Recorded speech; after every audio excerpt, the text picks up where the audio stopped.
Bismillahirrahmanirrahim. Assalamualaikum warahmatullahi wabarakatuh. Perkenalkan, nama saya Muhammad Rify Alfiansyah dengan NIM 19030151142. Di sini saya akan menjelaskan atau mempresentasikan kembali mengenai jawaban UTS rekayasa perangkat lunak. Nomor 1 yaitu use case diagram. Use case diagram adalah satu dari berbagai jenis diagram UML yang menggambarkan hubungan interaksi antara sistem dan aktor.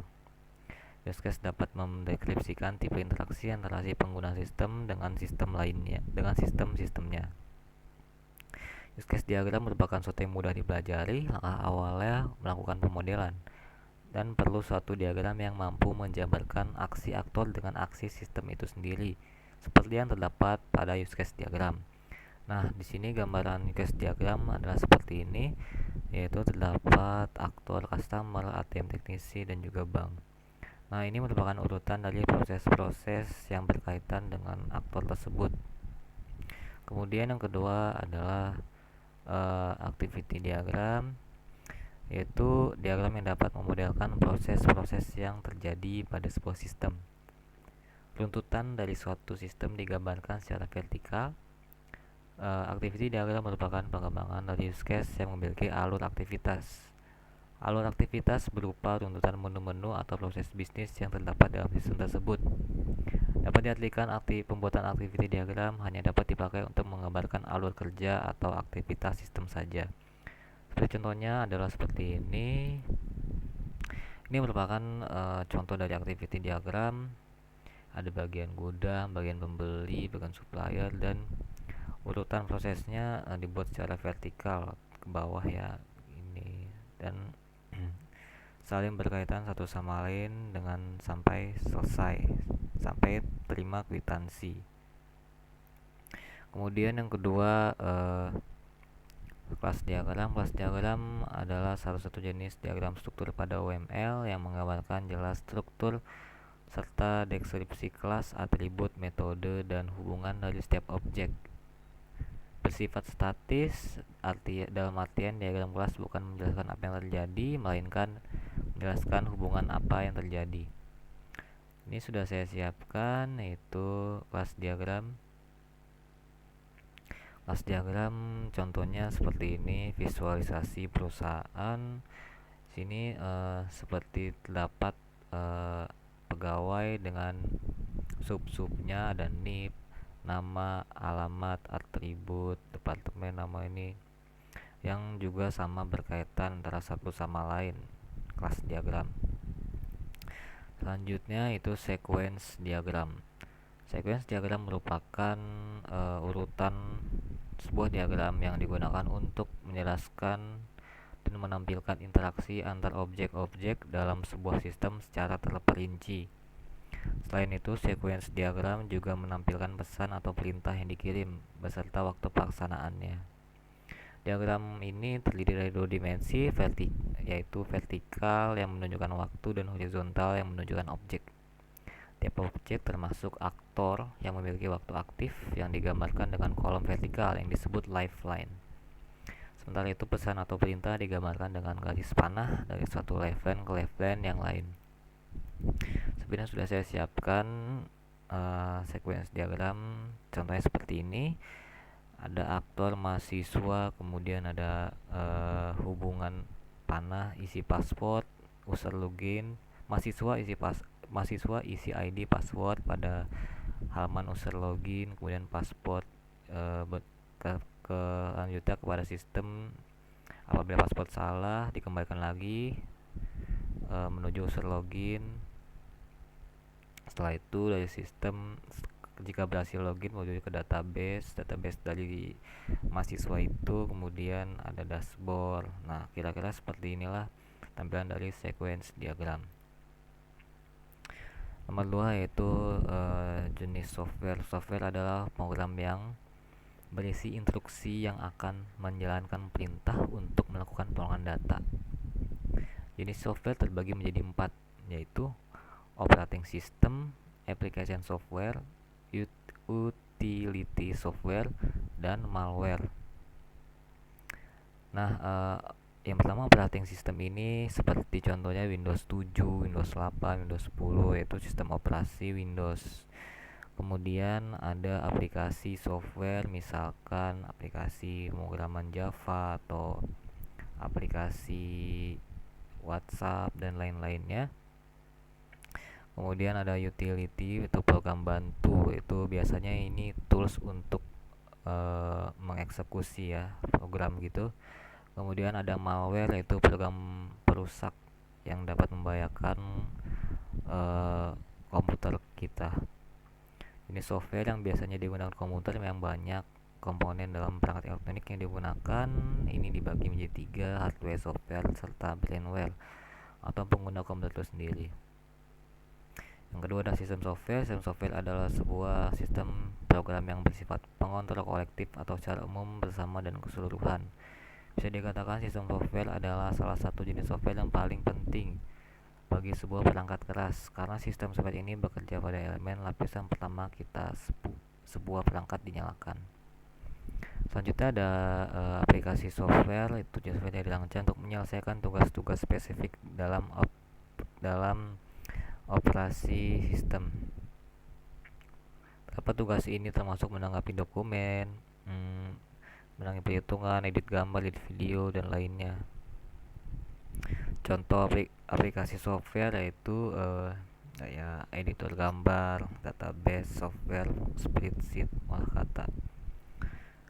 Kemudian selanjutnya ada scientific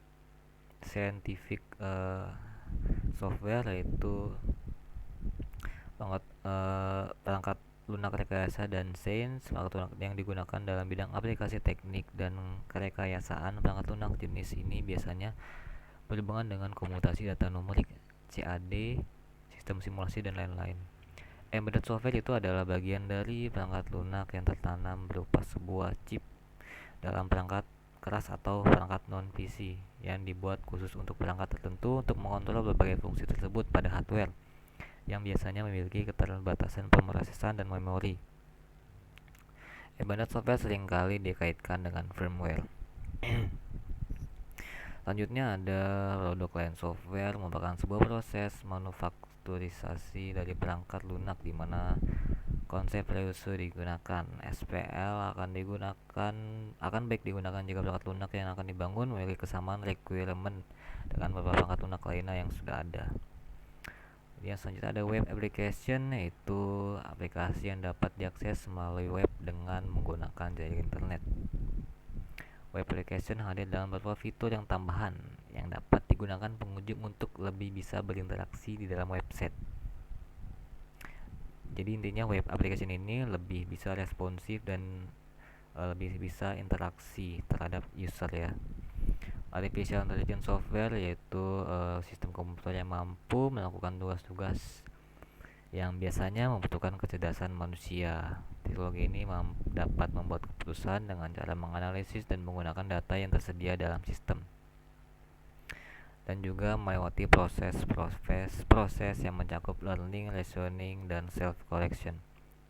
Nomor 3 yaitu ada jelaskan tahapan SDLC. Tahapan SDLC yang pertama ada planning, yaitu perencanaan di mana tim mengidentifikasi dan menentukan skop ruang lingkup yang perlu dilakukan dalam pengembangan proyek. Yang kedua analisis, yaitu tahap proses analisis, yaitu menganalisis kebutuhan fungsional sistem, yaitu menganalisis apakah ada masalah bisnis atau target yang dicapai, tujuan, dan pengembangan dari software tersebut, dan lain sebagainya. Selanjutnya ada desain, yaitu tim akan membuat desain rencana atau spesifikasi desain yang terdapat beberapa aspek: arsitektur, user interface, platform, security. Selanjutnya itu development, yang proses ini merupakan tim pengembang mulai membangun seluruh sistem dengan menulis kode dengan bahasa pemrograman yang dipilih. Setelah itu tahapan selanjutnya testing. Tahapan ini melibatkan para software quality assurance untuk melakukan pengujian pada sistem dan menilai apakah software dapat bekerja sesuai dengan fungsionalitas dan yang diharapkan. Dengan testing ini itu untuk diuji software memastikan bahwa sistem terbebas dari cacat, error, ataupun bug. setelah tahap testing yaitu ada tahap maintenance, yaitu tahap pemeliharaan. Itu tim akan melakukan pemeliharaan sistem dan rutin melakukan pembaruan agar kinerja software tetap dapat optimal. Nomor 4 yaitu sistem paradigma analisa rancangan perangkat lunak. Itu memiliki beberapa metode. Yang metode pertama ada waterfall model. Itu sering juga disebut sebagai classic life cycle atau aktivitas life cycle dipresentasikan dalam grafik ya. Kemudian bagian ini dikenal sebagai model waterfall karena ciri khasnya itu dia berbentuk air terjun. Kemudian ada fase-fase paradigma dari model waterfall, yaitu requirement specification, architectural design, detailed design, coding dan unit testing, integration dan testing, maintenance, validasi dan verifikasi. Kemudian paradigma selanjutnya itu spiral model, itu proses pengembangan perangkat lunak berbasis risiko. Ini merupakan kombinasi dari model air terjun dan model interaktif, membantu mengadopsi elemen pengaman perangkat lunak dari berbagai proses model untuk proyek perangkat lunak. Nah, spiral model ini memiliki tahapan. Yang pertama ada planning, tahapan tujuan, risk analysis untuk tahapan risiko yang diidentifikasi, engineering, construction, release. Habis itu ada customer evaluation. Ini ada tahap penilaian hasil pengembangan alat tercipta software yang berkualitas. Kemudian selanjutnya ada prototype model. Ini paradigma ini di mana pihak pembangkang akan melakukan identifikasi masalah apa aja yang dibutuhkan oleh user, di mana identifikasi itu meliputi model interface, static prosedural, dan teknologi yang akan dimanfaatkan. Tahapannya requirements gathering, analysis, quick design, build prototype, user evaluation, refining prototype, engineer product. Yang kemudian paradigma selanjutnya yaitu RAD application development. Itu metode yang berfokus pada pengembangan aplikasi secara tepat melalui pengulangan dan feedback berulang. Pendekatan RAD melalui beberapa fase, yakni business modeling, data modeling, process modeling, application generation, testing, dan turnover. Kemudian paradigma terakhir yaitu XP yaitu Extreme Programming. Itu sebuah pendekatan atau model pengembangan perangkat lunak yang mencoba menyederhanakan berbagai tahapan dalam proses pengembangan tersebut sehingga menjadi lebih adaptif dan fleksibel. Extreme Programming bukan hanya berfokus pada coding, tapi meliputi seluruh area pengembangan perangkat lunak. Nah, sekian itu saja hasil dari jawaban UTS saya sesuai dengan soal, itu pengertian dan juga penjelasan dari setiap soal sesuai dengan soal yang telah dibuat. Seperti inilah kurang lebih jawaban dari saya. Oke, kurang lebihnya mohon maaf. Terima kasih. Wassalamualaikum warahmatullahi wabarakatuh.